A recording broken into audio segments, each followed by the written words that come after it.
Autostate and no autostate. So when it comes to switched virtual interfaces or VLAN interfaces, there are two states that are used, in order to determine if the SVI is in an up state or an up down state. It's determine the state of the SVI. So what is Autostate all about? So basically, if you think about physical interfaces, there are physical factors that will determine if the physical interface is up or down. So for example, is there power? Is there a cable plugged in? But when it comes to SVIs, we don't have these things. SVIs are logical interfaces, so we need something else. We can't use those physical factors. So we use we use Autostate. And Autostate carries out some checks.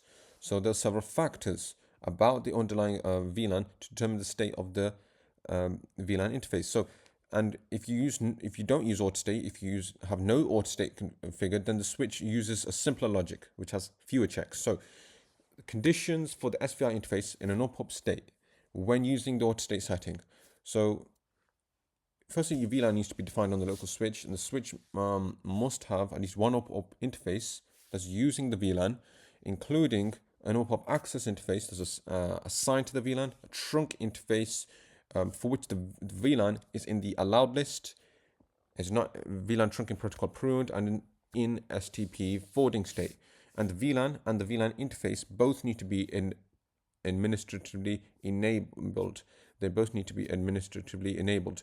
And when it comes to, this is an important side note, is that you can't ping a VLAN interface, you can't ping an SVI if there are no ports attached to it.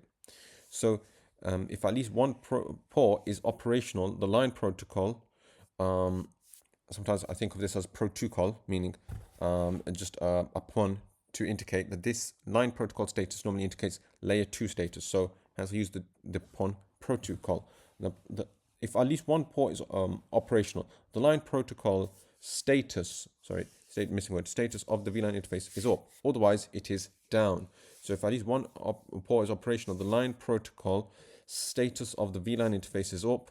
Otherwise, it is down.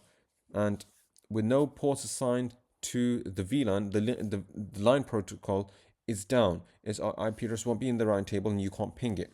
Now, when it comes to SVI interface state with Autostate disabled, we've got to remember that the switch only checks only whether the VLAN is defined on the switch explicitly, or that is being learned by VTP, VLAN trunking protocol. It's only checking those things there. It's checking whether the VLAN is defined on the switch explicitly or is being learned by VTP. All Autostate settings, all the other checks are not carried out. So you can determine though if Autostate is enabled or disabled by running the show interfaces VLAN command. And that brings me to the end of this video. So thank you so much for watching, and I hope you found it useful. And if you did, please like, share, and subscribe. Thank you.